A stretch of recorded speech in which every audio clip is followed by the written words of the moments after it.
Patrick. Reoccur and recur are verbs that share a common root word. While they are very close in meaning, they are not the same. What? Something that is recurring happens over and over again, possibly at regular intervals. In contrast, something that is reoccurring is simply happening again, but not always repeatedly. Recurring means it's consistently repeating. So like the sun rises is a recurring event. Yeah. But like, well, I don't know why I'm thinking about evolution right now. But the Ice Age will be reoccurring. Because there's apparently been a couple ice ages, but we don't know when or where or how much they're occurring. Sure. Or if they could happen again. Yeah, I mean, I guess you could say that. That's a weird distinction. I didn't understand that there was two words there, and that they actually mean different things. Yeah. Recurring, which sounds like a made-up word to me. Recurring and reoccurring. I've actually rarely used reoccurring. I always use recurring because in most cases I am talking about something that's consistently repeating. Well, it sounds like you're right. I always thought it was reoccurring. Yeah. Based on just how words work. Okay. Like reoccurring is how I always assumed it would be. English.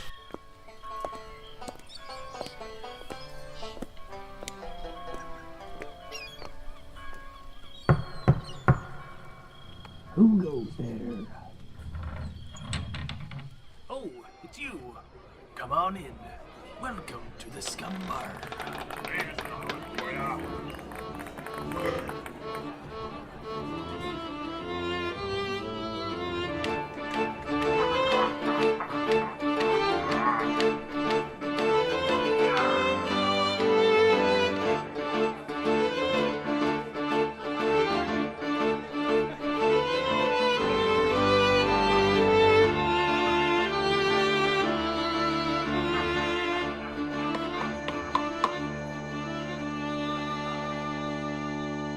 Welcome to the Scumm Bar Podcast, where we talk movies, video games, pop culture, Anth0z's pet cat, Twinkie, and everything in between. I'm your host, Mattbrush, and with me today is a special co-host of mine. Who is it today? Ding! Ooh. It sounded like okay, that sounded like somebody was like rifling through books, and then suddenly they like... Oh, yeah. Yeah, and then suddenly they got a cold or something. Oh, that was my cat, Twinkie. She was ruffling through books. Oh, I get it. I didn't even understand the reference. But, oh, okay. Interesting. Yeah. How's Twinkie doing? Do we have a dog as well? Delicious. A dog? A dog? We have a dog. Yeah, what was our dog's name? Roger? Was it Roger? I don't remember. I don't remember. So we got Roger and we got Twinkie. Yeah. Now we got two pets. Cool. Yeah. Probably wasn't Roger.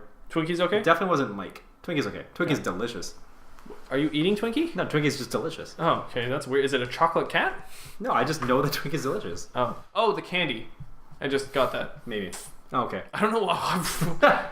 I told you. For anybody at home, two factors here. One is it's late at night. We're both on very little sleep. Two is it's the 20th anniversary for us. It's the 20th? We've been doing this for 20 episodes. Hours. Yes. Well, yeah. Pretty much, yeah. More so.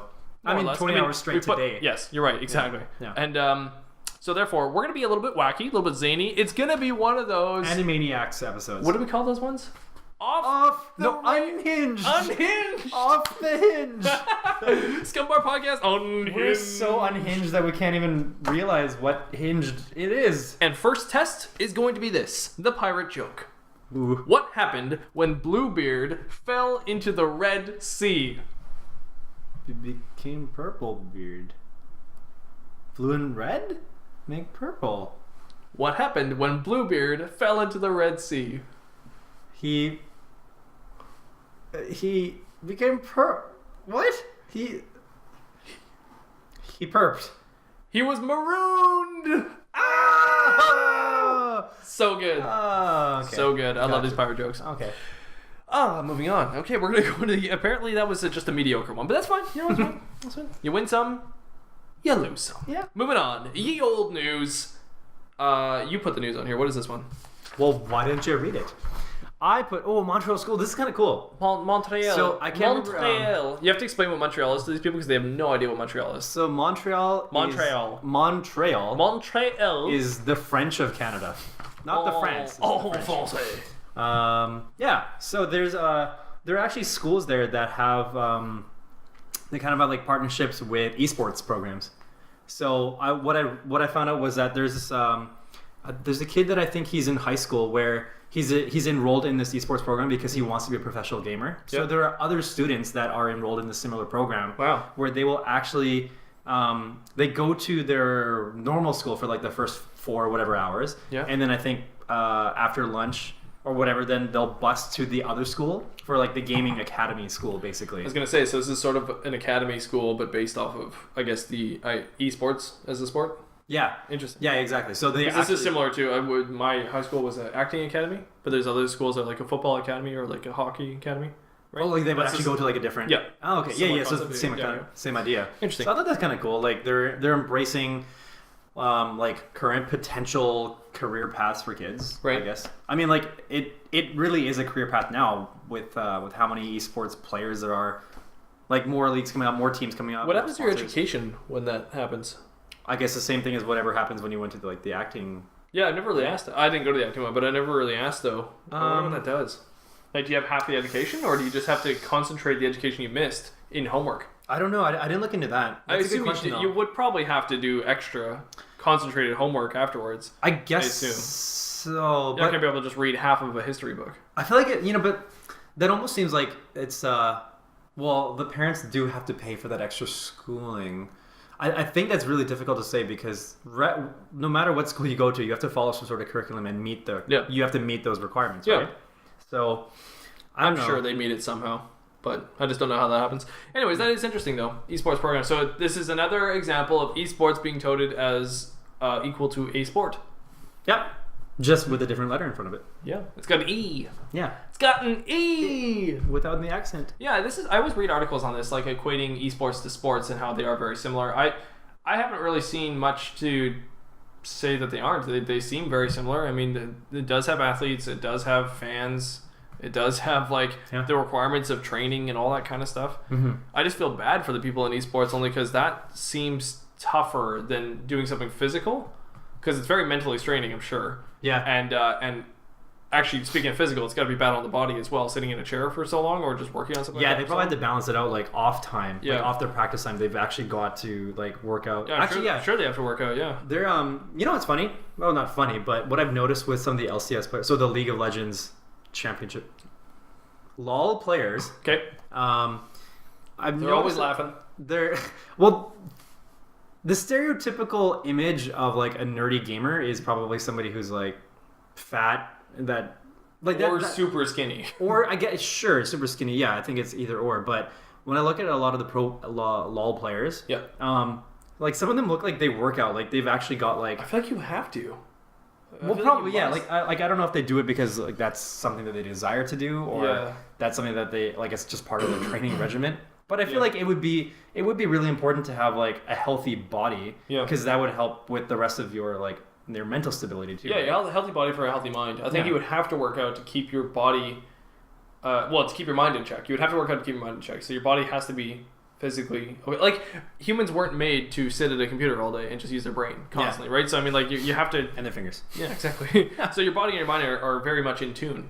I mean, I'm really not anybody who can speak from a level of profession to this, but this is just me based on experience. But your body and your mind are very much in tune, and I feel like you have to train both at the same time. Mm-hmm. If you're spending all that time in your brain and your body's not getting anything, yeah, it's not going to be a healthy thing. And a lot of these Twitch streamers die from exhaustion. They burn out. Yeah, they burn out from exhaustion all the time, and it's because they're doing 12, 13, 14-hour streams, and then they're going to bed, and then they're getting up, and then they're drinking Red Bull and doing it again, right? Yeah. Obviously not a healthy lifestyle, and it affects you not only physically but mentally. So these league guys, I don't envy them because their lifestyle must be really tough as a professional athlete. That's why I find it hard to even question it being touted to the same as a sport. Right. It's just newer than the other ones are. But man, it's a very different type of athleticism. It is. It's hard. It's got to be very hard. Mm-hmm. Yeah. Interesting. Yeah. Cool. Thanks. Montreal. So next on the list we have the Oscar nominees. This seems to be a hot topic right now. Everybody talking about the Oscars. Yeah. I think they only recently announced the nominees, right? Maybe in the past week or so, I think. I think so. And so, well, actually, one thing I thought that was kind of fascinating was that Black Panther is nominated for Best Picture. Yes. And I don't recall many superhero / like fantasy lore movies that get nominated too frequently. I think the last one that I don't pay attention enough, but the last one I can think of that was a big one was Lord of the Rings. Like Return of the for King. Best Picture in general, I don't think there's been a superhero movie for Best Picture ever. Yeah. But Heath Ledger got Best Supporting Actor, I believe, for Dark Knight. For Dark Knight. Yeah. And yeah, Lord of the Rings got Best Picture, you're right. Yeah. But Lord of the Rings was like the end of any kind of fantasy blockbuster film. Yeah. Or like, not even fantasy, just like you said, like, well, action, fantasy, whatever it could be. Whatever superhero and Lord of the Rings would fall under. Yeah. But Lord of the Rings seems like that was the last time that could ever happen at the Academy Awards, because now Best Picture is not based on what did the most for money. Now Best Picture is based on what is the best message and like thought-provoking, right? Right. Yeah. Well, yeah, sure. I can Thought only... challenging. Let's Sure, okay, you're right. Provoking, fine. That's fine. That's fine. like somewhat pushing boundaries or like breaking that glass ceiling. Yeah, like trying not to be so formulaic. I don't know. I'm not really sure how to classify it. I think what that does, this is my own personal opinion, but what I think that does is alienate the people that actually watch movies. So I think what it's doing now is, I don't know if you've noticed this, but I've noticed this.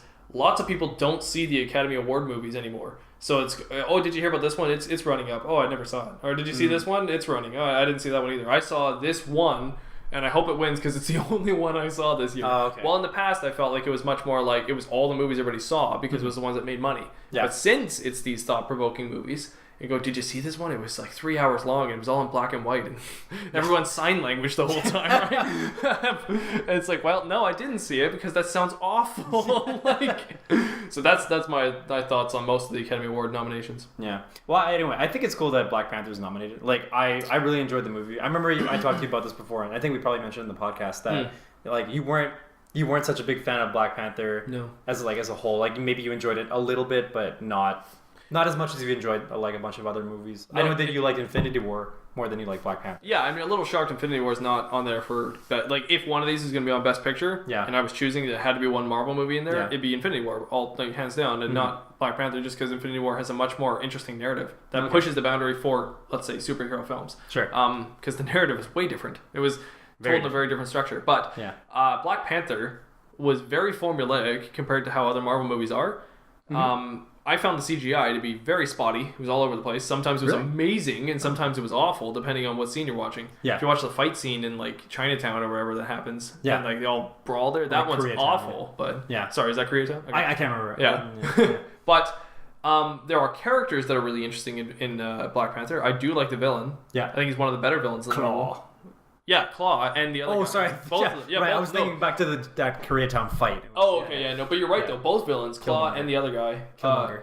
Yes, they're both really interesting villains for the Marvel franchise, so I do enjoy that. But I didn't like Black Panther though. Oh, okay. I didn't like the main guy. I thought he was really boring. Like he's kind of just one note the whole time. His sister ended up stealing the show for most of the movie because he was very one note. Yeah. And I think that's a little bit sad for your main character. So for me, it wasn't a bad Marvel movie. It just wasn't an incredible one. And for it to be the one that's in the Academy Awards, that doesn't make any sense to me. You might as well put Ant-Man 2 on there. Ant-Man 2. Exactly. Yeah. I mean, Black Panther hands down is way better than Ant-Man 2, but it's got nothing on Infinity War. Yeah. So I'm a little bit shocked. I mean, if in a world where Black Panther is in Best Picture, Thanos or Josh Brolin should be up for supporting actor. How would they gauge that? Like, is he... Like, every time we actually see Josh Brolin as Thanos, is he actually, is he mocapped in every single scene? Okay. Yeah, just like Robert Downey Jr. for Tony Stark. Yeah. So it's mocapped for facial capture and obviously for voice. Yeah. Okay. Yeah. So, I mean, because Josh Brolin's acting was incredible in Infinity War. There's so much emotion in everything he's saying and doing. You know what? No, I wanted to save this for, like, another topic. Ooh. And I'll tell you what it is now. Okay. You can prepare. Oh, God. So... It's based on the fact that we had this conversation before, actually a couple of times now, on why I like Black Panther over Infinity War, and you were the opposite. You like Infinity War over Black Panther. I don't remember that opinion, but that's a shocking opinion. Okay, so one of my topics is going to be for you to convince me that Infinity War was a good movie. Because I didn't really enjoy it that much. Oh, interesting. When I watched it, yeah. That's funny, because I actually since I like it so much, I do have to battle with myself on the parts I like and the parts I don't like. Yeah. But yeah, no, we should have that topic. Okay, we're gonna do that. Yeah, we'll save that. We'll save that. Do it. Change my mind as your topic. Okay, you're gonna say Infinity War was worse than Black Panther. Change my mind. That'll be your topic. Okay, sure. Awesome. I'm excited for that one. Okay. Cool. Hey, we decided that on our 20th episode. That's cool. Cool. Let's get out of this. Infinity War. You're right. This is in ye old news. We're gonna get out of this. All right. To Infinity War and beyond. Beyond. We're gonna play a little game. Ooh. This game. It's called 2020. Exactly. Ooh. What is 2020? Vision. Oh. For Marvel. Vision. Oh god. Did Vision have the soul gem in the movie? I was just trying to kind of recount because like I've been. I'm not very good on my Marvel trivia. Because I've been reading about like all Thanos related stuff from like 1980s and 1990s, and so I was just trying to think back to all the Infinity Stones is what they're called in the movie. Yeah. But in the comics, they were gems. Oh, that's a major difference. Yeah. Did they? Oh no! Actually, they weren't even called Infinity Gems. They were. Oh, what were they called? There were some Power Gems? They were called something else. And then Thanos dubbed them Infinity Gems. Like he said, like, I will call them my Infinity Gems. I think weird. I'm gonna have to reread that part again. I've been reading it like it's almost like binge reading, so I don't really retain everything. I'm kind of just getting through it. But okay, we'll revisit that another time. Okay, we're gonna play a little game. This game is called Pokemon or Antibiotic. Oh, jeez. Here we go. If it's anything past second generation, I think you're gonna do better at this one than last. We'll see. Was it last week or 2 weeks ago? We did token or antidepressant. Now we're doing Pokemon or Antibiotic. These people are very depressed. Cool. Here we go. Which one is the Pokemon? Is it Furazolidone or Trevenant? Trevenant is the Pokemon. Okay. Click. I think you may do fairly well at this. Here we go. Okay. Which one is the Pokemon? Cephaclor or Defibrilium? Defibrilium. I think I'm gonna need you to spell these. Okay, okay, first one. Cefaclor. Wait, Cefaclor. Cephaclor. That's the antibiotic. Cephaclor is? Yeah. And Defibrillum. I have no idea. Difbrilium. I'm Defibrillum. I'm going with that one as the Pokemon? Pokemon, yeah. Okay, so which one is Pokemon Defibrillum? You're correct. Okay. Man, you're 2 for 2. Oh, sweet. Yeah. I didn't even know I got the good job. one. Oh, sorry, I should have said that. No, it's okay. Which one is the Pokemon?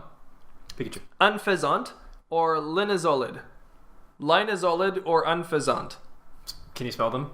It really helps me like for the spelling. Yeah, okay, no problem. That's okay. Anth0z is UNFEZANT. Okay. Anth0z? I don't know. Anth0z. And next one is Linazolid or Linezolid. LINEZOLID. ZOLID? Yeah. Linezolid. I'm gonna guess Unpheasant or whatever is the Unpheasant. Pokemon? Anth0z. You're correct.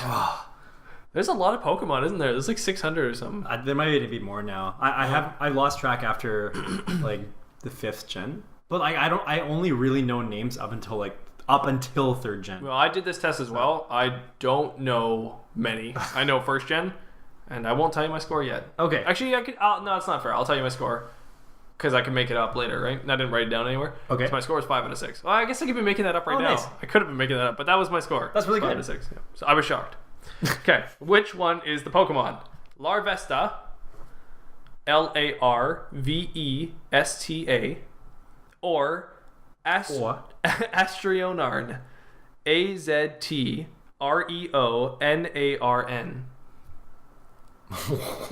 Astrionin or Larvesta? Oh. Which one is a Pokemon and which one is an antibiotic? Larvesta seems too easy to be Pokemon. I'm just gonna say Can you say Pokemon again for me? Pokemon. Thank you. Wait, can you spell Larvesta one more time? Larvesta is Larvesta.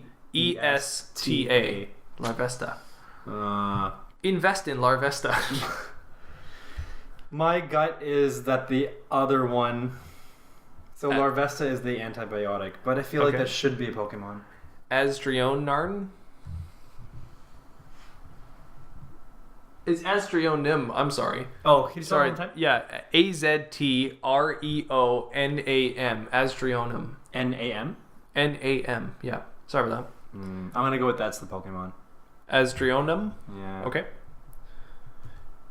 That is incorrect, sir. Larvesta is the Pokemon. Larvesta just sounded too easy. It did, didn't it? Yeah. Is there actually like a larva Pokemon, I guess? Well, there's several. Oh, okay. Okay. Radizolid or Vespiquen. No, Vespiquen. Radizolid is Radezolid, and Vespiquen is Vespiquen. Vespiquen is the Pokemon? Couldn't tell you. It is! Oh. Good job. Whew. It's funny because I don't know. Like, I couldn't even tell you what any of these look like. I don't even know these. Me too. I've never heard of them. So here we go. Which one is the Pokemon? Sorry, I got 7 out of 8. It's out of 8. I said 5 out of 6. Okay. 7 out of 8. I just knew I got 1 below what it was. But Okay. anyways. Now that really made it sound like I have no idea what I'm talking about. Okay, which one is Pokemon? Tycoplanin. I'll spell this. Teicoplanin. Okay. Tycoplanin? I'm not sure. And the next one is Vibrava. Vibrava. Do you know that one? Yeah.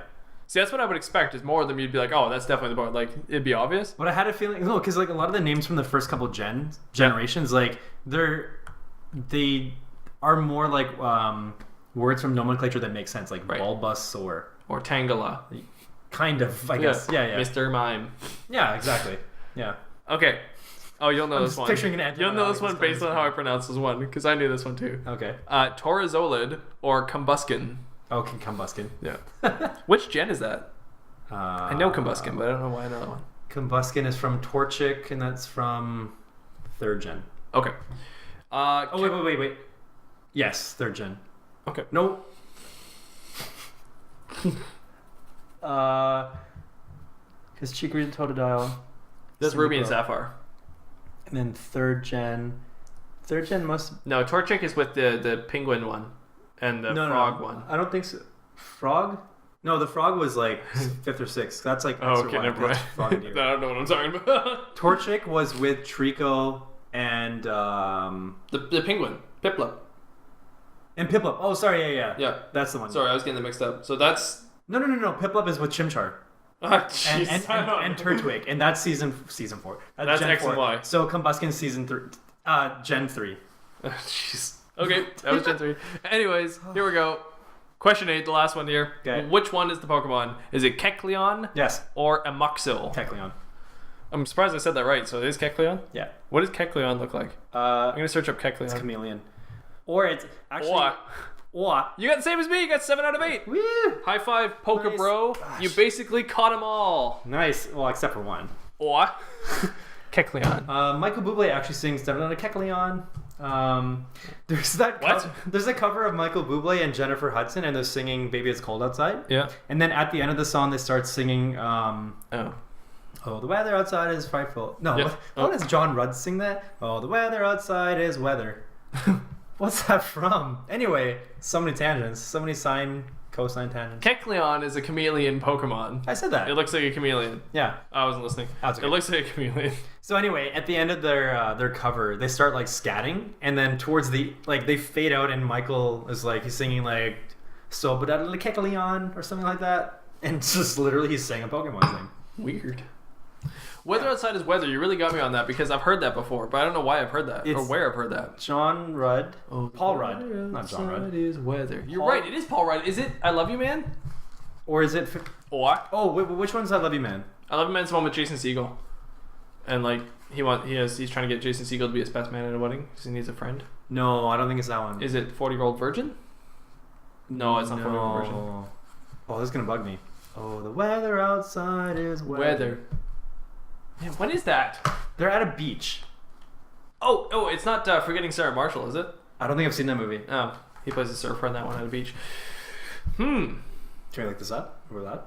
Yeah, sure. Okay, I was gonna check my phone. I'll just Well, I'm just gonna search it here, and then we can do both. Weather Weather. outside is I got weather. this.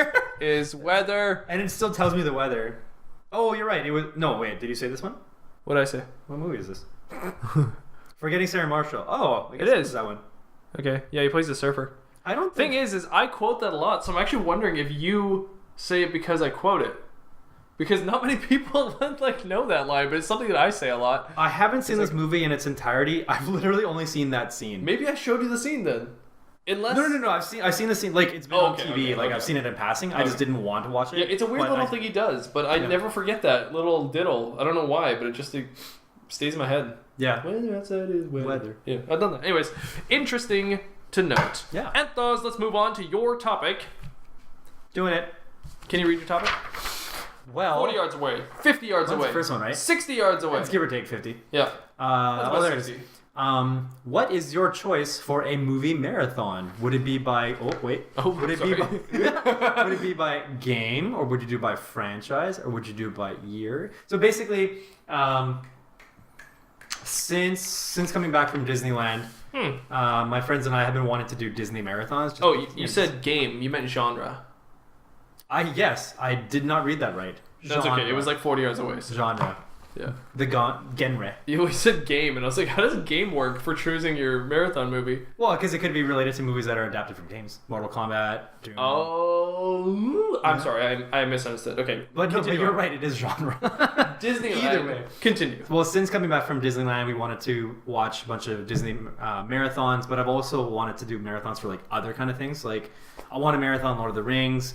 I marathoned the Back to the Future. I don't know if it's really saying it's a marathon, but I just watched a whole bunch in sequential order. Like, That's why we use the word marathon. 'cause Yeah. that doesn't sound as good. but I feel like, yeah, you need to have like a whole, like way more movies to call it a marathon. Like watching all of the Land Before Time movies, because there's maybe like 47 of them. Is there actually? I don't know. I think there's more than 20. I'll give you that. There's at least more than 20, and they're probably still the same age, right? Littlefoot. Littlefoot's probably still the size of me, I think. That little foot's not getting any bigger. And then- might want to go see a doctor. And then Sarah, the Triceratops. I get it, Triceratops. Oh my gosh. Oh, wow. Anyways, what is your freaking question here? What is a choice for a movie What is? marathon? Yeah, I mean, like if you were to, okay, if you were to pick your next movie marathon, what would it be? Well, I just went through Lord of the Rings. Okay. Movie marathon. And I just mentioned like genre or franchise or whatever, just to like give ideas. But it could be like whatever concept you think of to marathon. Like if you wanted to marathon. Oh, I see what you're saying. I see what you're like saying. like top 80s movies, or Right, if you wanted yeah, to yeah, marathon dance related movies. Well, I sort of started this. I was trying marathon to go. Barbara Streisand. Sorry. Ooh. I used to watch a lot of war movies. I've mentioned this a few times on the podcast, but I used to watch a lot of old school war movies. Yeah. Well, not old school, but I mean like historical war movies. Yeah. Not even very historically accurate, but things like The Patriot, I used to like. I used to like Gladiator a lot. I used to like Troy a lot. I used to like 300 a lot. These are all movies that I would just watch because I think they're awesome. But oh, do you remember that one, The Alamo? I think it's called The Alamo, actually. I didn't see it though. It's based on The Alamo, but yeah, I saw it in theaters. I remember really liking that. Alexander the Great, I remember sort of liking, not like amazingly liking, but the battle scenes are good. Okay. So like random movies like that. Anyways, so I recently started rewatching some of those. I watched 300. I watched The Patriot. I didn't watch Gladiator. I don't know what else I watched, but yeah, I watched those and I was like, oh, and 3. Did I say 300? I Yes, did, you yeah. did. Yep. Troy. I watched Troy. Yeah. So yeah, 300 and Troy, The Patriot. Point is, I would put that into a marathon of war. That's And- interesting. Yeah, That's and- more like medieval time. Yeah, but Like, well, Patriot, well, I- Patriot isn't, but yeah. Sure. Yeah. But the thing is, war in general, anything that has battle lines and strategy. It's like Fury. Did you watch that one? I did. Like, I would did. you- I or did would see Fury, but I don't know if I'd put that in the same category. Because I'm thinking like overall battle strategy. Like usually you have to see. I don't know. Maybe this is niche. I didn't really think of this as being niche, Like but it's something the- I used to do as a kid. The Hobbit. Like the last one where they like Oh, yeah. So, Yes, but that doesn't really, Return of the King. that doesn't with scratch the itch very well. Okay. Teenage Even Mutant Return of the Ninja King Turtles. doesn't really scratch the itch very well either. I mean, Two Towers maybe more because there's more strategy in Helm's Deep than there was in like Minas Tirith. Okay. Minas Tirith is kind of just a Then mess of things, but Harry Potter, the seventh No, one. no. Okay. I'm talking commander. I'm talking like right-hand man, and then passing down knowledge to the troops on the front line in like squadrons, right? Okay. And you get a bit of that in a lot of those movies. So I mean, the Patriot is a lot of independent fighting, but at the same time, there is some great moments of battle lines. There's actually a really intense moment where they actually show you what it'd be like to be a linesman, and walking with the gun, and then a cannonball coming right at your face, just so you would experience what it'd be like if you were in those what are those called? Those marching alignments. Can't remember what they're called. Troop. What are they called? Whatever the battle alignments are, where you're in giant squares, squadron things. Yeah. But anyways, I really like Troy for that. I think Troy's really good for getting to the battle strategy of things. There's many times where you don't know which side is winning the war, the overall, because they both use good strategy. Yeah. 300 is very interesting for strategy. They talk about the hot gates. They talk about how they should lure in the people, and how 300 men can still lure in like thousands and kill them. Yeah. I really enjoy that because that's an actual strategy that people have to use. Anyways, I really get into all that kind of stuff. So if I had to choose a marathon I would do it right now, I'd probably complete that. I'd go into Gladiator. Yeah. Here's a good part of strategy. In Gladiator, when he first becomes a gladiator in the arena, they're faced off of like really bad odds. And then he takes the other gladiators around him and he says, let's use Roman battle strategy as a commander. And he shows them all the shield movement, and they all use their shield movement. And guess what? They win because of it. So I love that kind of, that's what I love in movies. So I want more of that. So I would probably finish out the list I talked about earlier, and then seek out a few more, and then finish that off. Okay. Cool. I might even add in a TV show. I don't know if you're allowed to do that, but Band of Brothers. Sure. Yeah. Band of Brothers is really good for that, and same with Generation Kill on HBO. That's a really good one for that too. So I'd probably add those in as well, just for the fun of it. Okay. But I do get on those kicks for a /marathon, and the only reason why I'm not mentioning Lord of the Rings for a marathon is because I just did that, the extended version. Yeah. And I just missed out on a marathon here in Vancouver at the Rio Theater. Yeah. And I was gonna do that, but it was 12 hours long. No, it's more than that. It's like 15. 16 Yeah, it's very long. It was like I had to go early in the morning. I wouldn't be getting home till nighttime. That really didn't work for my week at that time. Yeah. So I was like, I'm just gonna do this on my own time at home, which I did, and I loved it. So that's normally what I would use for a marathon. But because I just did that, I'd probably branch out and go back to some more war ones. Okay, cool. Yeah. So that's my long-winded way of saying that. But yeah, what is the kind of marathon you would choose, or how would you choose them? Well, what are you thinking of? I know that there are movies that I want to see that I can't really classify into one category. Like the way I see them in my head, they're like the classic movies that like everybody has seen and everybody knows, and there's like an iconic scene that comes from them, and like I just don't know the reference. So for example, like I've never seen Pulp Fiction, but I've heard the references about Pulp Fiction tossed around all the time in conversation. I'm like, I've never seen it. I had never seen Breakfast Club until a certain point when I was like, you know what, I gotta watch this movie. Because, like, there's, I don't know, like a bunch of stuff in that. You mess with the bull, you get the horns. Yep. What else is, like, from that genre? I feel like Footloose or... Are you just going to go John Hughes? Just all the John Hughes films. Planes, Trains, and Automobiles, 16 Candles. Just throw them all in there. Wait, which one is Planes, Trains, and Automobiles? Oh, is that with Steve Martin and John Candy? I love that movie. Me too. That was so good. My family and I watch that every Thanksgiving. That's John Hughes as well. He's a good director. Oh, okay, so maybe I should just look towards John Hughes. Yeah, just look up John Hughes. All those movies. John Hughes marathon. I believe he does Great Outdoors as well. He's got some good movies on there. So did he do Footloose? I don't think he did Footloose, but that's the same. Like that's like when John Hughes movies were popular. It's that style. The thing is, John Hughes was so good that like he created a style. Oh, in fact, when you watch what's that movie that book we liked? Ready Player One. They talk about it in that the John Hughes effect, and they talk about. In fact, did he do? He may have done War Games, but I think I'm just pulling that out because of Ready Player One. Okay. But they talk about the John Hughes effect. There was like a John Hughes world that they went to where it had like that idea of all these teenagers and like their quirky styles about them. But I think Breakfast Club was his most John Hughesy of them all. Okay. So I want to find more movies where they, like, I guess it's just based on my circle of friends. Like, there are all these references from movies, and I think it's just from that time, like is that late 80s? Mid to late 80s, maybe? I think it's mid 80s. Mid 80s? I could be wrong, though. But John Hughes made movies over a long period of time, so I think it goes from late 70s all the way up to, like, early 90s. Okay. I think. So then, 80s for sure. It would be, like, that time, that era. What's the movie where the guy holds the speakers up? He's holding a stereo outside of somebody's... Yeah, that's John Cusack, but what's the movie? I don't remember the movie. Okay. But do you think that's from like the same era, same genre? It feels like it, although that feels a little 90s to me. A little bit later, yeah. Might be 80s. Okay. No, it's gotta be 80s. I think in Ready Player One they referenced that exact thing. Oh, okay. At the end, doesn't he raise a stereo and like everybody then charges to battle or something like that? Oh, yeah. Pretty sure that happens. Maybe it does. Maybe I just want to watch all the movies that are referenced in Ready Player One. That'll help me. Yeah, don't watch Ready Player One. Just watch all the movies it references. Yeah. Or read the book. The book's not actually that bad. Yeah, no, I really like the book. Well, we had this conversation. Yeah. We probably talked about it in one of our earliest podcasts, I think. Early.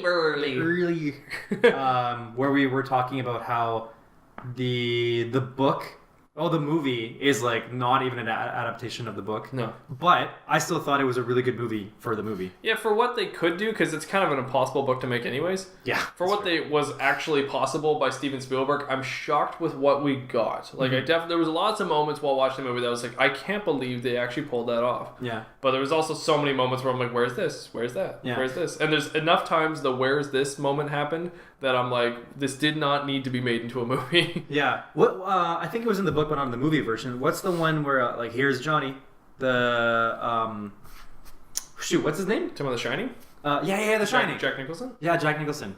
That was in the movie, but not the book. That was in the movie one? Yeah, the Shining moment was all in the movie. Oh, it was. They go to the hotel, the Overlook Hotel. That was all in the movie, but it's not. Right, but not in the book one, because the book was Holy Grail. In the book, I think they reference The Shining, but they don't really do anything with that. Yeah. So, is The Shining also from like mid '80s sometime? I don't know. I would honestly, I would think The Shining is late '70s, but it could be '80s. Okay, and Back to the Future, those were all like '80s as well, right? Yes. Yeah, so like I feel like there's just this whole clump of '80s movies that like everybody knows of, and but like, and I want to watch all of those. Whatever those are, I want to watch. It's them. funny you mention that because I used to feel a lot of that, like the wanting to watch all the '80s movies, and I did go through a bit of a kick. Yeah. Then I went through a lot of the '70s ones, like Jaws and Godfather. And I really like those. I gotta watch Godfather movies. Yeah, do watch Godfather. Because, man, you rewatch and you realize how good... You don't need to watch part 3. That's a 90s film, by the way. And it came out way afterwards. Oh, wow. It's not... Big difference. It's not very good. Let's just say it's not very good. When you watch Godfather, you only need to watch part 1 and part 2. That's all you gotta watch. Okay. They're very good. And since the actors are still relevant today, it all holds up very well. So go through those. Okay. But anyways, after that... I'm now on a bit of a kick of wanting to go through older movies, like the old Western movies. Like 20s. But like I'm thinking John Wayne, a lot of the cowboy movies. So Dean Martin and John Wayne used to do like cowboy movies back in the day. Yeah. And I used to like watching the movie Rio Bravo with my dad all the time. And that's a really good cowboy movie. And there's like a few other ones out there that I was like, oh, I've never seen some of these other John Wayne films. And then when I started looking at those, I started looking into like, Gregory Peck. And I started looking into Great Escape and stuff. And I was like, oh my God, like Steve McQueen. And I was like, oh, there's some old ones back there that I was like, I need to watch some of these. Like the original Cleopatra, never seen. Lawrence of Arabia, I've never seen. Like these movies Lawrence that I'm like, Friends reference. Sorry, just... Did you make a Friends reference? Seriously? I did, but like it was like an inappropriate one. But it was like when Phoebe... Sorry, it's Phoebe's twin. I was gonna say her evil twin. Oh, yeah. Her twin Ursula is a porn star. Yes. And then she makes a film. And one of the films is called Lawrence of Arabia or something like that. Did you see the theory that Phoebe is actually in the porn industry? Because she gets her sister like fired or whatever, or loses her job. But the porn continues. No, there's like some kind of moment where like she makes her sister stop doing the job or something, and then Phoebe. The joke is that Phoebe was accidentally called by, I think, the manager or something. I don't really remember the storyline. But I was reading this article where it's just like... she gets a call and then she has all of the... she basically said, like, Ursula is not doing it anymore. It is Phoebe. Yeah. But she does that so that she can get the mail. Yes. But then, the preceding episodes for the next, like, couple, maybe season, she says really, like, promiscuous things, which she already does, but she says promiscuous things that lead people to believe that she's now doing this on the side. Oh, interesting. There's even a line, and I caught this the other night when I was watching an episode. Yeah. She said something like, I haven't had anybody film me... Or she's just like, I would charge up front if you were filming me like that or something. Like she says some weird line about filming and money. And I can't remember the exact line right now, but I'll send it to you when I figure it out. Sure, okay. But it was like, oh, weird. And I was like, oh, that's where that theory comes from. Because, these people came up with this dumb theory. But anyways. So. Interesting. Phoebe may have a little bit more Ursula in her than you think. Also, do you know how they filmed some of those shots? Some of them are really well done. Where it like shows Phoebe talking to Ursula. I just assumed that they did it like how split. Yeah, how would you normally do it? Like, you have to have... Well, normally you'd have one on one side of the camera and one on the other side of the camera, and you just film them 2 different times and then put it together in editing. Yeah. But there's a few times in Friends where Ursula crosses over in front of Phoebe. I was like, whoa! As soon as she crosses over, I'm like, that's crazy, because you think it must be a stunt double. But as she crossed over, her face was towards the camera. So they also must have a stunt double that looks a lot like that actress. So I don't know how they do that, but that was shocking to me. Yeah, I wonder if maybe, like, could there be, like, say we're looking, the camera's directed at Ursula. Yeah. And then the moment that she starts walking towards Phoebe, like, does the camera angle actually change at all? No. Or is it... Oh, It's TV. You don't move the camera in TV. Or at least you don't move it much. No. I don't mean, like, you move it, but, like, it would cut to a different angle. Like, I know what you're saying. No, it's a one shot. It was like they were deliberately trying to trick my brain, and that's why I think that I don't know how they did it, because they must have used multiple techniques. They Lord of the Rings this. But most of the time, I would agree with you. Yes, they cut the shot and they move to a different close up. Yeah. And so you can easily then just cut back and forth. Mm-hmm. Sometimes they do the long shot where one's on the left side of the camera, one's on the right side of the camera. Yeah. And it's all one shot. Yeah. And that's also fine because you can just do that in editing. It's not a big deal. Yeah. But this one was very deliberate and very specific. It was a one shot, and she crosses over in front of Phoebe while she looks like Phoebe, and she crossed over in front of her, and Phoebe's like facing one way, and then she crossed over in front of her, and then turns around and then faces her. And then they're facing each other, very profile at that moment. Then it cuts. And I was like, how did they do that one? I was like, that was interesting. Once you see the magic, it's not that special, obviously. Like, whatever it is that they used, I'm sure it wasn't that great, but it definitely tricked me in the moment. So props to the Friends team, because that was good. Okay, are we done with now that we talked about Friends? Yeah, this is good. That's great. That always happens. We just tangent off and talk about that. So you're going to say 80s movies, and I'm going to say more war strategic films. Sure. Let's go with that. Cool. Great. I can't do that. Great. Yeah, I'm not even going to try again. Okay, great. we're going to move on to something I like to call the Wheel of Scum. For any of you who do not know, the Wheel of Scum is a special little wheel that we spin, and we can land on one of these 6 options. Anth0z, cue the music. Dun-dun-dun. Pirate Adventure is our first option. Our second option is Shakespeare in a BR. Third option is Parlay OK. Fourth option is A Haunting Tale of Whoa. Fifth option is Who Wants to Be a Scum Millionaire. And sixth option is Swashbuckler. Now, Swashbuckler is actually off the books today because we did Swashbuckler last week. But that is okay. No. Adventure. Oh, you're right. Pirate Adventure we did last week. So, Swashbuckler's on the table again! Alright, Anth0z. Why don't you spin the Wheel of Scum. Scum, scum, scum, scum, scum, scum, scum, scum, scum, scum, scum, scum, scum. Bill of the Sun's gone. Bill. Okay, wheel is spinning. Wheels in a store and it's spinning. Okay, here we go. It's gonna land on getting one. Who Wants to Be Shakespeare in a BR? I'm getting one. Is it Shakespeare in a BR? Ooh, Shakespeare in a BR. Oh, it might be part. Oh, it came so No close way. to Pirate Adventure, but no, it's Shakespeare in a BR, which is interesting because today I brought a different form of reading material for the two of us. Tom Lawyer. Tom Lawyer. I'm gonna move over to your mic, which I'm assuming is fine. We never done this before. All right. Oh, that was close. Hello, Pips. We're going to read a little story here. Normally with Shakespeare in a BR, we're going to go through Shakespeare books and then roll for Shakespeare. Yeah, I got this from, is this Korean or China? Yeah, Korea. Bank of Korea. I have no idea how much this is. I don't know either. 1,000 of something in Korea. 1,000 cores. I did an Airbnb one time and a Korean person came and stayed with me, then she gave me this as a gift. Aw. So here's $1,000 in Korean. I'm using it as a bookmark. I want to know how much this is. This is For Tom Sawyer. So, anyways, normally we're going through Shakespeare. Today, I'm going to do something a little bit different, and I got inspired. I saw Tom Sawyer on my table, and I was like, you know what, I'm going to bring Tom Sawyer instead. Cool. And then I was thinking, well, we have to read a passage from Tom Sawyer. I don't really know the passage we're going to read. So I flipped to a certain spot, and I was like, oh my god, I forgot about this scene. And it's the pirate crew, which is so relevant to the podcast. So we're doing this today. Cool. Just so you know, I've never read Tom Sawyer. You're a crazy person. I'm usually... get you. Yep, that's me. That is me. Oh, you went to Ready Player One, you've never read Tom Sawyer? Yup. Okay, I'm going to leave you this book, and you're going to read it all. Okay, anyways, I'm going to start off with the story from a specific spot. Now, you're going to play Tom in Tom Sawyer's character, okay? Now, you don't have many lines, so I'm sorry, but... That's fine. It's the environment. And you know what? I have a feeling there's going to be a few sound effects that you can make to keep this going. So I'm going to play Huck Finn. Okay. And you're also going to play... the third character is Joe Harper. But he doesn't really talk very much. But the point is, when I point like this... that's when you should start speaking, okay? Okay. All right. So here we go. It begins. Okay.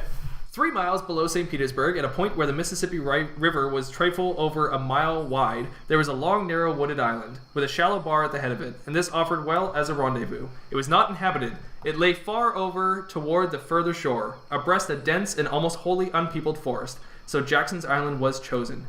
Who were to be the subjects of their piracies was a matter that did not occur to them.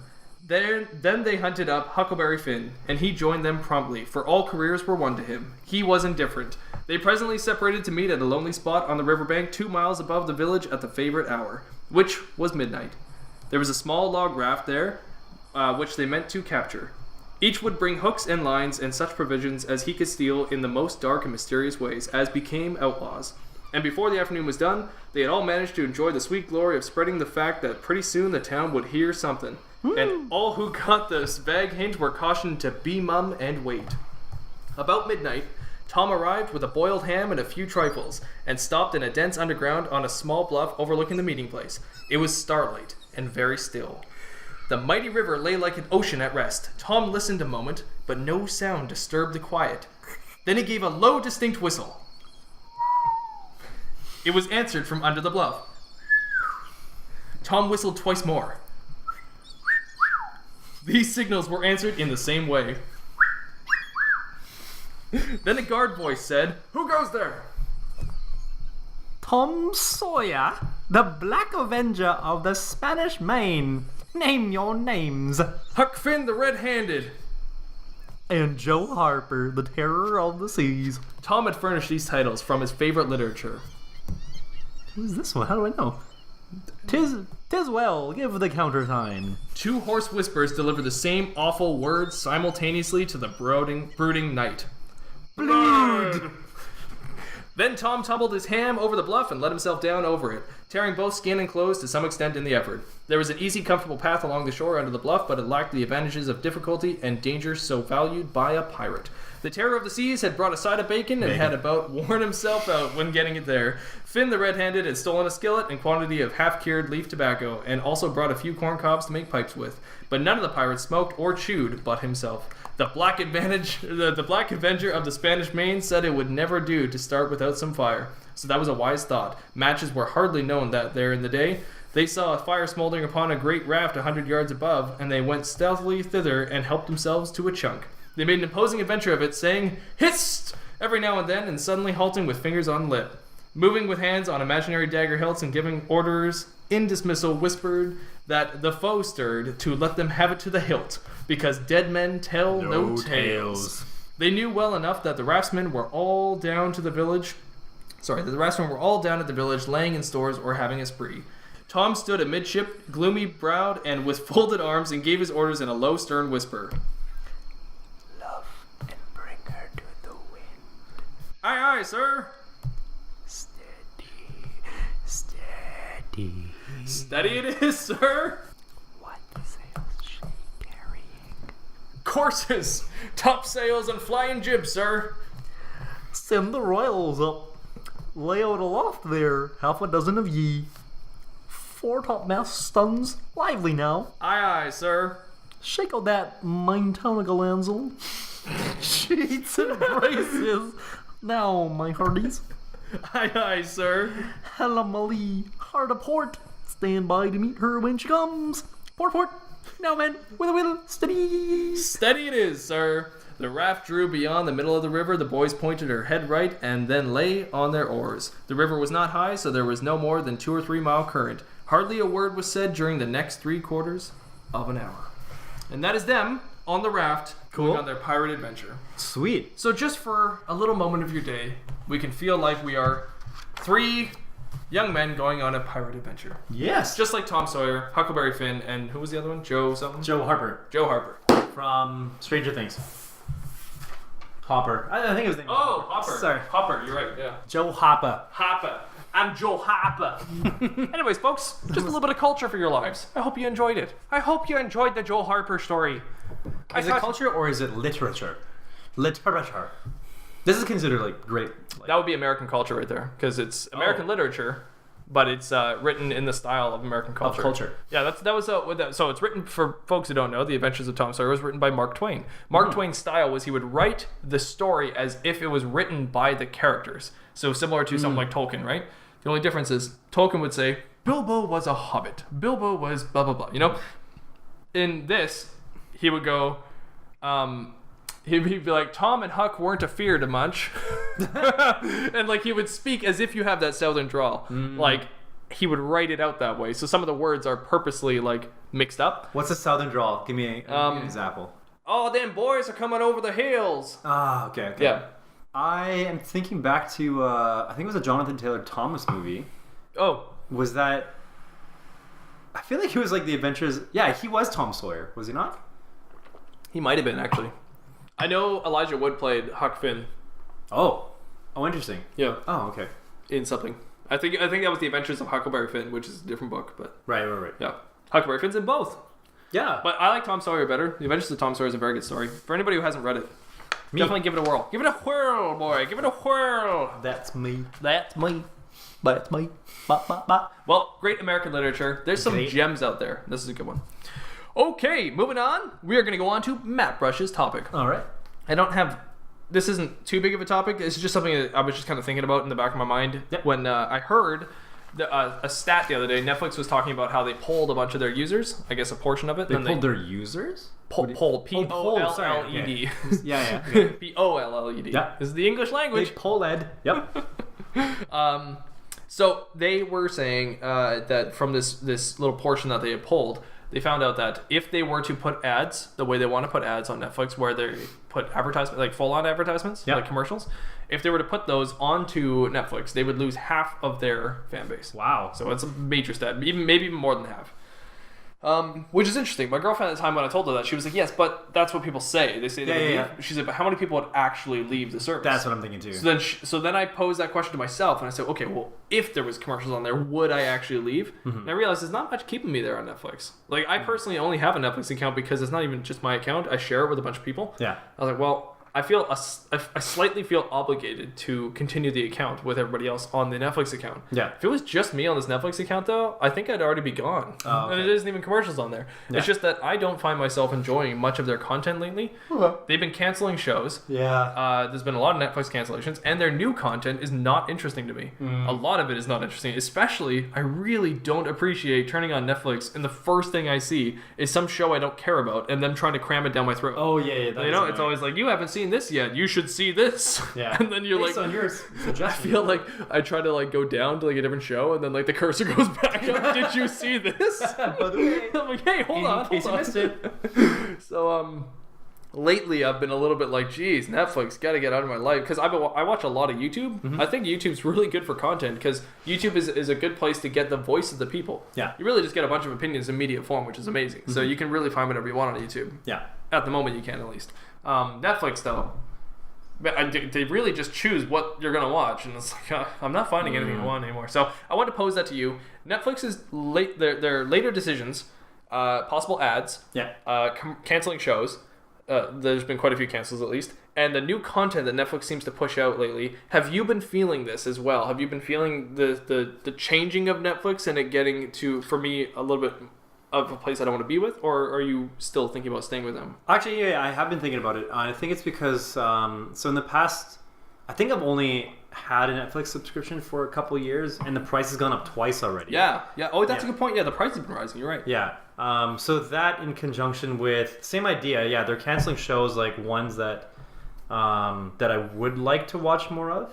Well, I don't know if this really counts, but so Supernatural, I used to watch that when I had cable at my parents' place. Now I don't. So I was relying on Netflix to catch up because they had them. But then now, like the season that I was waiting for. Oh, no. They actually had the season available, the recent one that I was catching up with. But then now they don't. Like they took it completely off.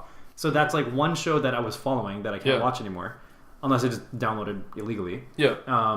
And then what else? I mean, I guess if Marvel shows are going to be pulled and they're going to be all on Disney, and if I do happen to like there are Marvel movies that I'll watch and just have in the background, so it's nice to have it. Yeah. The ads thing, I guess it really depends on. Oh, sorry, you said commercials, not ads specifically. You mean like commercials, like as if it's on cable. Like you'll watch maybe like 11 minutes, and you'll see like 2 minutes commercials, and then 11 minutes of show, and then 2 minutes commercials. Yeah, I mean they've already tested it where when you were finished your episode of whatever you're watching, they did a brief like minute-long ad for one of their other Netflix shows. Okay. They've already tested that for a bit. I don't know if you saw those, but they happened on my PlayStation for a little while there. I don't think I've noticed because They went away pretty quick, but they were there for a bit. Oh, okay. They're gone now. But anyways, so that from there all the way up to like a Swiffer ad coming in for like 2 minutes in the middle of it. I think that would be kind of annoying. Especially in the middle of whatever you're watching. That could also happen. I was thinking this is after each episode you watch of something, but this could easily be in the middle of a movie that you're watching or in the middle of an episode. If it's in the middle of a movie, that'd be terrible. Yeah, I mean, because there are certain channels that you pay for cable where like there aren't commercials, right? Like you see it in its entirety. Exactly. But this means it's going to affect.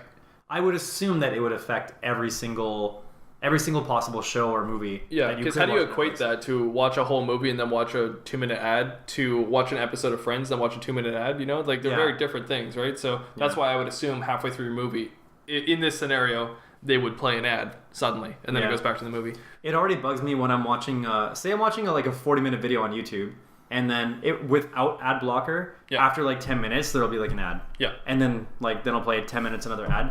Like if that happens, I'll probably stop watching it. Like as soon as that ad comes up, I'm like, oh, I'm going to have to keep going through this. I'm not going to go through this it's a big pet peeve of mine on YouTube as well as the ad things. Yeah. So that's why I use ad blocker, because like it ruins my experience when I have these ads pop up in the middle of something like intermittently, and it bothers me. So I assume I would get to that same point if it came up just like on YouTube as it does on Netflix, or other way around. Sorry, if it came up on Netflix as it does on YouTube, then I would be bothered enough to probably turn it off. But the thing is, like, it's hard to really say because right now, actually no, I don't need to. Like, I've been playing Friends just in the background while I'm doing work, just while I'm doing anything. Like I do work from home. Yeah. So while I'm doing work, I have Friends in the background. While I'm cleaning the dishes and doing actual like household chores, I have Friends in the background. It's only when I sit down for now time to watch something. For like lunch or dinner. Like if I'm eating alone, like if my fiance isn't over with me, then and I'm eating alone, I will watch like a 20-minute episode for breakfast. I'll watch an hour episode or something like that for lunch. I could give myself an hour break or something, right? Mm-hmm. So those are the only times when I actually decide to pick something I want to watch and pay attention to. So if now those are like my like actual watch times are going to now be ruined by commercials, then I'll probably look towards other means. Yeah. Like other means. Yeah. Right. Yeah. Well, I mean, something also to consider, which is I think pretty interesting, is that the most watched thing on Netflix is The Office, and it's by far like the numbers outweigh anything. It almost doubles the next thing in line, which is Friends. Okay. So Friends is the second most watched thing on Netflix. Yeah. I think it's a little bit sad that Netflix's service, the two most watched things are things that are not shows that are at all to do with Netflix. They're just the fact that Netflix has the rights to them. The rights to show them. They've already accidentally talked about leaving Friends in 2019, and I think now push it to 2020. Mm-hmm. So they might drop Friends in 2020, depending on their rights to Friends at that moment, because it's all contract deals. So if they lose The Office or Friends, that's gonna piss off a lot of people. Oh yeah. I mean, for me, I actually only use Netflix now that I can think of it for The Office, and then maybe 10% for checking out other shows. But I've rarely found anything I enjoyed. But yeah, so that being said, so with all that, with the Friends and The Office being the most watched things, Netflix, that tells me that the Netflix original series are not actually doing as well as they keep trying to make it seem like they're doing. Because if you go onto Netflix, it really makes it seem like the most popular watched things are comedians and their Netflix originals. Oh, okay. But if you're trying to find The Office, for example, it's either in your watch again or recently watched or somewhere way down at the bottom of Netflix. Yeah. So that is their most watched things. That means the people that are watching it are the ones that are seeking out The Office and literally just scrolling past all their other Netflix stuff. Yeah. I don't think it's I'm not saying jump ship, but I'm just saying I don't think it's a good sign. And I think this is like we're starting to see the cracks of Netflix happen. What they do with that is who knows? They'll find a way to stay afloat. They're a very smart company. Yeah. But I'm thinking of checking out. Like pretty soon? But it depends, because like I said, I'm on a shared plan, so it depends on the decision there. But Yeah. I will express my opinion to them and see how this all goes. But. Yeah, because I'm on share too. I actually got it originally a couple years back as a birthday gift from my mom and dad. Oh, okay. Mainly for my mom, because she really likes watching cable TV shows. Yeah. And I thought, like, well, you know what? Like, I've always bought her gifts that are kind of just like consumable things or like knick-knack stuff, things that aren't like I try to make it personable. But then I thought, like, well, let's try to cater more towards something that like I know she just likes to do as a pastime. So I'm like, okay, Netflix subscription. And she never ended up watching it because she doesn't know how to actually sign in online. Yeah, and, like, my parents and, were like, similar all that kind of for stuff. for a while. So anyway, my dad took advantage of it and watched, like, for some reason he watched every single Asian show possible. He was just really into watching like the Korean dramas, the Taiwanese dramas, Chinese dramas, and then Didn't even know those were on there. yeah, there was a whole bunch. I don't know if I'm sure they're still there, but maybe not. It was funny. We'd be driving around and we'd find like a noodle shop, and he'd be like, "Hey, that's like the ones that they eat in Netflix." I'm like, "Yes, that's exactly what it is." Wow. Anyway, yeah. So I share the subscription with them, but also my fiance. So, and she uses mine. I mean, she could technically just use her cousin's. Did she watch Grey's Anatomy, by the way? No. Oh, okay. Grey's Anatomy. Is there any kind of like blood and stuff? Because that's about It's like a doctor show, so probably. it's about like autopsies, isn't it? Yeah, Yeah. it's probably stuff she wouldn't. No, she wouldn't. But, She's. I just have a theory that there's only women watching Grey's Anatomy on Netflix. I don't know. I have if a theory and I know need to any prove it. males. I need to prove it, so so need far to? I'm 100%. But Okay. if she said so, she doesn't watch it, but that also doesn't mean that It doesn't guys mean that are watching. there's a it. male watching it, Yeah. so you have to ask males. Exactly. Because technically, at this point, if No, I you're know, but the 100% more women I can find, the better my stats will be. Well, So currently I'm at 100%. yeah, It's but all women. you want to keep it 100% regardless, right? Well, I mean, eventually it might go to 98%. It might go to Okay. 99. It might go to 97. Yeah. It might go to 80. But I have a feeling it's going to stay at 100%. Do you think? I mean, do you watch Grey's Anatomy on Netflix? No, Exactly. I didn't watch it on cable. I think when when it came to cable. Oh, and it kind of bugs me now, like how my mom is so into watching cable shows and doesn't want to watch Netflix shows. Like, she watches all these shows that are exactly the same thing, but just with different actors. And no offense to them, like they do a good job, but I don't know, like NCIS, and then the other NCIS. Oh and my like god, Hawaii, they're all the same and show. I like can't. Hawaii Five-0, Yeah. like they're couldn't tell you the literally all the same show. Yep. And the same kind of formula. Like there are hostages in Iraq, and then the cops just like they're not trained for it, but they're gonna do it anyway, and then they get them out, and then they're like heroes, even though they weren't supposed to be going in because they went against their officer. And Oh my god. Did you just start writing for NCIS? I just described 80% of cable shows on channel. You shouldn't say that too loudly. They're going to hire you. They're going to hire you, and then you're going to have to work for that company and start writing for them. Anyway, So you may or may not cancel. I may or may not cancel. This is a warning for Netflix. You better smarten up, Netflix, because this money bag is rolling away. yeah. I love how I can never think of an analogy when I'm trying to think of analogies. Analogies are there. They're always there in my mind. And then if I think about them, I can never get them out. I was actually gonna say, like, after you said I may or may not cancel it and you may or may not cancel it, and I was gonna say it's a moot point. It's from Friends. Oh my god. Sorry. It just, How many? Because my Sorry. mind, my mind just automatically goes to something relatable in Friends. So like, Joey was saying it's a moot point. Like, it's a cow's point of view. It's not a moot point, but It's a moot point? Yeah, it's a moo point. It's moo. It's moo. Oh just my good. god. Thank you, Joey Tribbiani. Wow. And I just went through a bunch of episodes of Friends. My girlfriend visited and we watched probably 12 episodes. Nice. That's a lot. Nice. And I can't even keep up with you. One day. One day. One day. One day. My prince Anth0z will come. Oh, okay, yeah. Oh, okay. Where can the audience find you, Anth0z? On Twitter. At Anth0z1. That's ANTH0Z1. You done? Yeah. Anth0z1. Done. You can find me at Mattbrush Gaming on YouTube. You can also find me at Mattbrush Gaming on Twitter. If you want to watch video versions of this podcast, you can also see those at Mattbrush Gaming.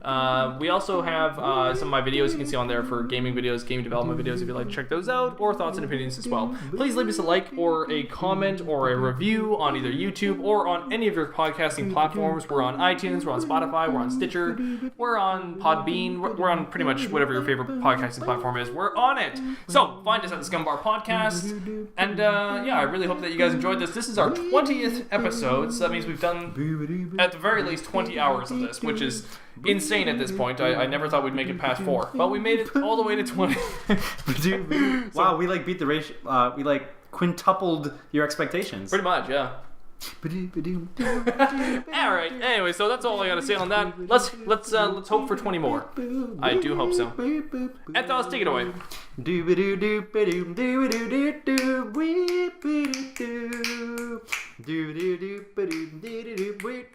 Sweet Georgia Brown.